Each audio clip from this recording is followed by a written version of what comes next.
दोस्तों कभी आप लोगों ने ये सोचा है कि KTM ड्यूक 200 इतनी ज़्यादा महंगी क्यों है और KTM की बाइक जो है वो छपरी यार इस नाम से कैसे फेमस होने लगी।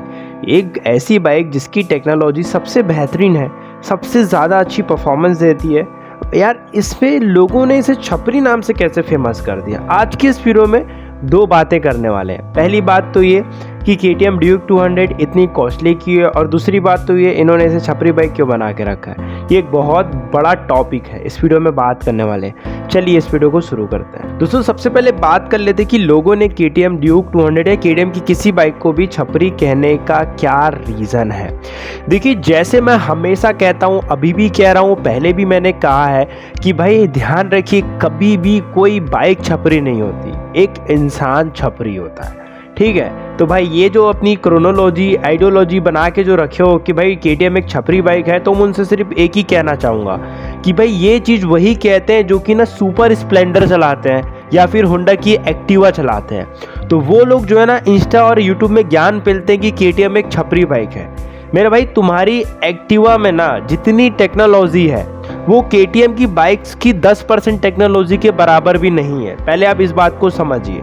तो भाई ये जो कमेंट करते हो कि छपरी बाइक है, यूट्यूब में छपरी कमेंट करते हो ना, तो ये अपनी लॉजिक निकालो। अगर बाइक का जरा सा भी आपको नॉलेज है, 1% भी अगर किसी इंसान को ड्यूक 200 या ड्यूक की किसी भी बाइक का नॉलेज होगा KTM की, तो वो इस बाइक को कभी छपरी नहीं बोलेगा। क्योंकि KTM की जो टेक्नोलॉजी है वो अच्छी अच्छी बाइक पे भारी पड़ती है, जापानीज बाइक पे भारी पड़ती है। तो भाई ये छपरी वाला जो क्वेश्चन है वो हटा दो तो ज़्यादा बेहतर रहेगा। और देखिए मैं हमेशा कहता हूँ कि कभी भी कोई बाइक छपरी नहीं होती, उसे हमेशा चलाने वाले छपरी होते हैं। ठीक है, अब कई लोग मेरे को ज्ञान पेलेंगे कि भाई KTM की तारीफ फलाना ढिकाना अमकाना ढमकाना। भाई मैं KTM की तारीफ नहीं कर रहा हूँ, मैं एक बाइक लवर हूँ, मैं एक बाइक की तारीफ कर रहा हूँ। सीधी सी बात, नो बकवास। यहाँ पे टॉपिक ये खत्म हो गया।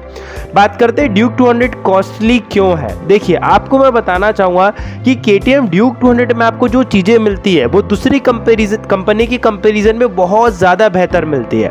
ड्यूक की सभी सीरीज ले लो या ड्यूक 200 की बात करें तो उसकी बात ले लेते हैं। ड्यूक 200 सेगमेंट और 150 सेगमेंट जितनी भी बाइक इंडियन मार्केट में आती है उन सबसे ज़्यादा महंगी क्यों है। वो इसलिए महंगी क्योंकि KTM में ड्यूक 200 में आपको DOSC यानी कि डुअल ओवरहेड कैमशाफ्ट इंजन मिलता है। डुअल ओवरहेड कैमशाफ्ट जो इंजन होता है वो SOC यानी कि सिंगल ओवरहेड कैमशाफ्ट इंजन के कंपैरिजन में बहुत ज़्यादा बेटर होता है।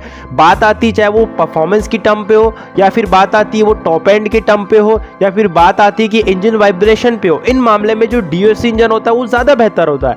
आप किसी भी सुपर बाइक को उठा के देख लीजिए या किसी भी थोड़ी सी कॉस्टली बाइक को देखिए, उसमें आपको हमेशा DOSC इंजन मिलेगा। रीज़न, परफॉर्मेंस वही ज़्यादा बेटर होता है, तो थोड़ा तो कॉस्टली होगा ही होगा ना यार। ये सबसे बड़ा पहला कारण।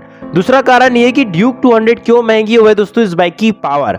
अगर आप देखें तो KTM ड्यूक 200 इंडियन मार्केट की 200 सेगमेंट की एक सबसे ज़्यादा पावरफुल बाइक है। इसमें आपको अराउंड 25 PS के आसपास की जो पावर है वो देखने को मिलती है।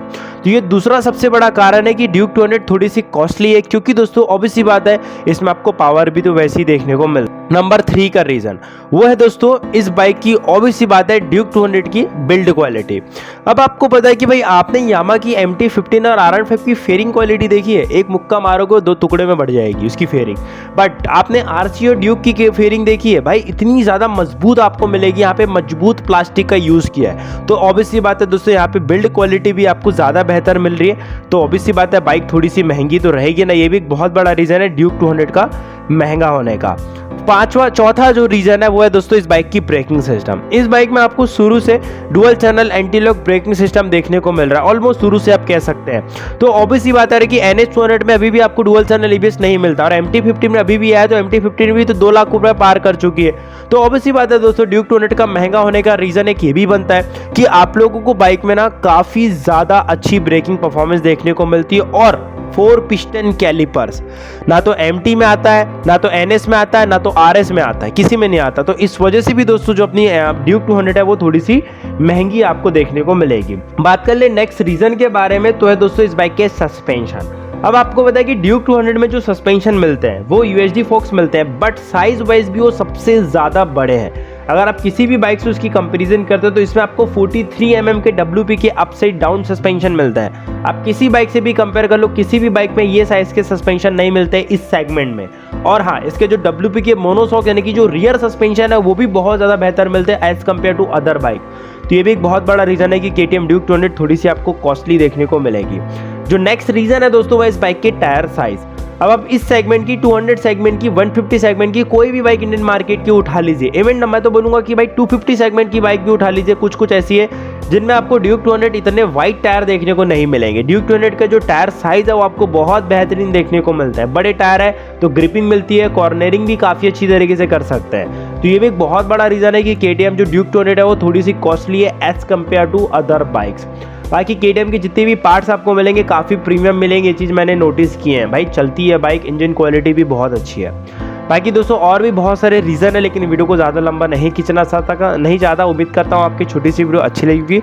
मिलते हैं दोस्तों फिर नेक्स्ट वीडियो में। लव यू ऑल, जय हिंद, वंदे मातरम।